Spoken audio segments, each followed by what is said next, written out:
ചന്ദ്രിക മുഖപ്രസംഗം 2025 സെപ്റ്റംബർ 4 വ്യാഴം. ഹൃദയം കൊണ്ട് കളിക്കരുത്.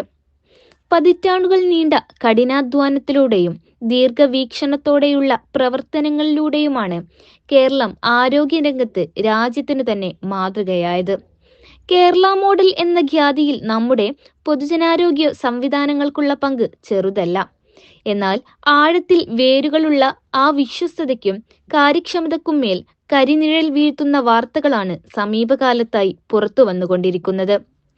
സംസ്ഥാനത്തെ സർക്കാർ മെഡിക്കൽ കോളേജുകളിലടക്കം ശസ്ത്രക്രിയക്ക് ആവശ്യമായ ഉപകരണങ്ങൾ ലഭ്യമല്ലാതാവുകയും അടിയന്തര ശസ്ത്രക്രിയകൾ പോലും മുടങ്ങുന്ന സാഹചര്യമുണ്ടാവുകയും ചെയ്യുന്നത് നിസ്സാരമായി കാണാനാവില്ല. ഇടതുപക്ഷ സർക്കാർ ഈ വിഷയത്തിൽ കാണിക്കുന്ന അലംഭാവം പ്രതിഷേധാർഹമാണ്. മെഡിക്കൽ കോളേജ് ആശുപത്രികൾ ഉൾപ്പെടെ പ്രധാന സർക്കാർ ആശുപത്രികളിലേക്കുള്ള ഹൃദയ ശസ്ത്രക്രിയ ഉപകരണങ്ങളുടെ വിതരണം മെഡിക്കൽ ഉപകരണ വിതരണക്കാരുടെ സംഘടന നിർത്തിവെച്ച വിവരം കേരളത്തെ ഞെട്ടിക്കുന്നതാണ്. സംസ്ഥാനത്തെ സർക്കാർ ആശുപത്രികളിൽ ഹൃദയ ശസ്ത്രക്രിയകൾ മുടങ്ങുന്ന അവസ്ഥ ചിന്തിക്കാൻ പോലും പറ്റാത്തതാണ്.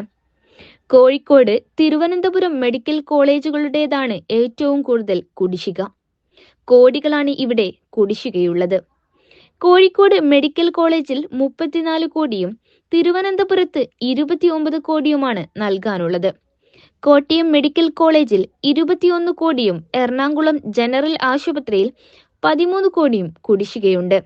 ആകെ നൽകാനുള്ള 158 കോടിയിലേറെ രൂപയിൽ കുറച്ചെങ്കിലും കഴിഞ്ഞ മാസം ലഭ്യമാക്കാമെന്ന് സർക്കാർ ഉറപ്പു നൽകിയിരുന്നെങ്കിലും ഒന്നും നൽകിയില്ല.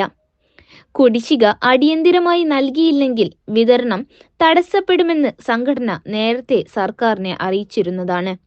എന്നിട്ടും അത് തീർക്കാൻ ആരോഗ്യ വകുപ്പിൽ നിന്ന് ഒരു ഇടപെടലും ഉണ്ടായില്ലെന്നത് സർക്കാരാണ് ഈ പ്രതിസന്ധിക്ക് കാരണക്കാരാണെന്ന് വ്യക്തമാക്കുന്നു. മെഡിക്കൽ കോളേജുകളിലും ജില്ലാ ജനറൽ ആശുപത്രികളിലുമായി 21 സർക്കാർ സ്ഥാപനങ്ങളിൽ വിവിധ പദ്ധതികളിൽ നൽകിയ ചികിത്സയുടെ ഫണ്ടാണ് മുടങ്ങിയത്. ശസ്ത്രക്രിയക്ക് ആവശ്യമായ coronary centre, gate wire, gate catheter, PTCA balloon എന്നിവയുടെ സ്റ്റോക്കാണ് തീർന്നത്. സർക്കാർ ആശുപത്രികളുടെയും മെഡിക്കൽ കോളേജുകളുടെയും പ്രവർത്തനം താളം തെറ്റിയിട്ട് നാളേറെയായി. ഈ ജീർണതയ്ക്കെതിരെയുള്ള ഉള്ളിൽ നിന്നു തന്നെ ശബ്ദമുയർത്തിയ ഡോക്ടർ ഹാരിസിനെ പോലെയുള്ളവരെ നിശബ്ദനാക്കാനും ഒറ്റപ്പെടുത്താനുമാണ് സർക്കാർ ശ്രമിച്ചത്. എന്നാൽ അദ്ദേഹം ഉന്നയിച്ച ഓരോ വാദവും ശരിവെക്കുന്നതാണ് ഇപ്പോഴത്തെ സംഭവ വികാസങ്ങൾ. ഇത് കേവലം ഒരു സാമ്പത്തിക ഇടപാടിന്റെ പ്രശ്നമല്ല, മറിച്ച് ആയിരക്കണക്കിന് പാവപ്പെട്ട രോഗികളുടെ ജീവന്റെ പ്രശ്നമാണ്. ഹൃദയ സംബന്ധമായ അസുഖങ്ങൾക്ക് മറ്റു ഗുരുതര രോഗങ്ങൾക്കും ചികിത്സ തേടിയെത്തുന്ന സാധാരണക്കാരുടെ ജീവൻ പന്താടുകയാണ് സർക്കാർ.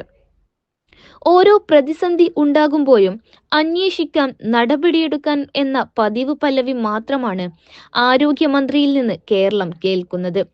ഈ ഒഴുക്കൻ മറുപടികൾക്കപ്പുറം പ്രശ്നത്തിന്റെ മൂലകാരണം കണ്ടെത്തി പരിഹരിക്കാൻ എന്ത് നടപടിയാണ് സർക്കാർ സ്വീകരിച്ചത്?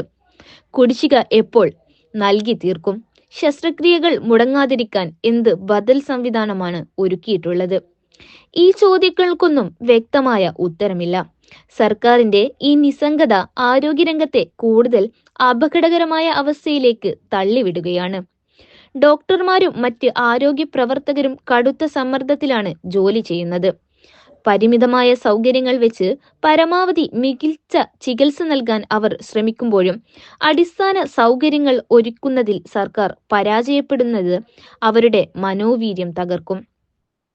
കേരളം പടുത്തുയർത്തിയ ആരോഗ്യരംഗം ഒരു സുപ്രഭാതത്തിൽ ഉണ്ടായതല്ല. അത് സാമൂഹികവും രാഷ്ട്രീയവുമായ ഇച്ഛാശക്തിയുടെയും തലമുറകളുടെ പരിശ്രമത്തിന്റെയും ഫലമാണ്. ആ നേട്ടങ്ങളെയാണ് നിലവിലെ സർക്കാർ തങ്ങളുടെ കെടുകാര്യസ്ഥത കൊണ്ട് ഇല്ലാതാക്കുന്നത്. പൊതുജനാരോഗ്യ സംവിധാനത്തിലുള്ള ജനങ്ങളുടെ വിശ്വാസം നഷ്ടപ്പെട്ടാൽ അതിന്റെ പ്രത്യാഘാതം ദൂരവ്യാപകമായിരിക്കും. പാവപ്പെട്ടവന് മികച്ച ചികിത്സ സൗജന്യമായി അല്ലെങ്കിൽ കുറഞ്ഞ ചിലവിൽ ലഭ്യമാവുക എന്ന സാമൂഹിക സുരക്ഷാ വാഗ്ദാനമാണ് ഇവിടെ ലംഘിക്കപ്പെടുന്നത്. അടിയന്തരമായി സർക്കാർ ഈ വിഷയത്തിൽ ഇടപെടണം. വിതരണക്കാർക്കുള്ള കുടിശ്ശിക ഉടൻ നൽകി ആവശ്യ ഉപകരണങ്ങളുടെ ലഭ്യത ഉറപ്പുവരുത്തണം. ആരോഗ്യരംഗത്തെ പ്രശ്നങ്ങളെക്കുറിച്ച് ഉയരുന്ന വിമർശനങ്ങളെ ശത്രുതാപരമായി കാണാതെ ക്രിയാത്മകമായി ഉൾക്കൊണ്ട് തിരുത്തൽ നടപടികൾക്ക് തയ്യാറാകണം.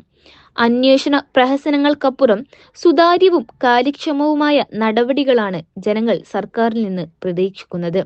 ഓർക്കുക, ഇത് രാഷ്ട്രീയ കളിയല്ല, പാവപ്പെട്ട മനുഷ്യരുടെ ജീവന്റെ കാര്യമാണ്. ഹൃദയം കൊണ്ട് കളിക്കുന്നത് സർക്കാർ അവസാനിപ്പിക്കണം. ഖുർആനിക വചനം. അക്രമം പ്രവർത്തിച്ച ഓരോ വ്യക്തിക്കും ഭൂമിയിലുള്ളത് മുഴുവൻ കൈവശമുണ്ടായിരുന്നാൽ പോലും അതയാൾ പ്രായശ്ചിത്തമായി നൽകുമായിരുന്നു. ശിക്ഷ കാണുമ്പോൾ അവർ ഖേദം മനസ്സിൽ ഒളിപ്പിക്കുകയും ചെയ്യും.